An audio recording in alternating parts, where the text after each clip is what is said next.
কারণ তোমার বাবাই একটা বিগ প্রবলেম। পাওনা, আমাদের মাত্র 3 জনের সংসার।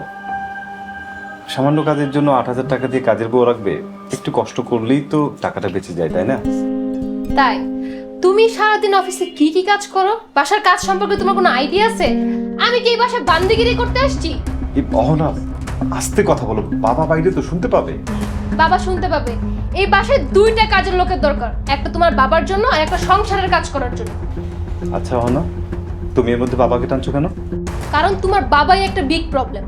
তার ঘন্টায় ঘন্টায় চা লাগে, গোসল করার জন্য গরম পানি লাগবে, তার গরম ভাত ছাড়া সে খাইতে পারবে না, তার কাপড় পরিষ্কার লাগবে। আচ্ছা, আমি তোমার কাপড় ধুবো ঠিক আছে, কিন্তু তোমার বাবার কাপড় আমি কেন ধুবো? পাওনা, আমার ভুল হয়ে গেছে, তুমি কাজের মানুষ রাখো, নো প্রবলেম। নো, এরকম মুখ কালা করে বললে তো হবে না।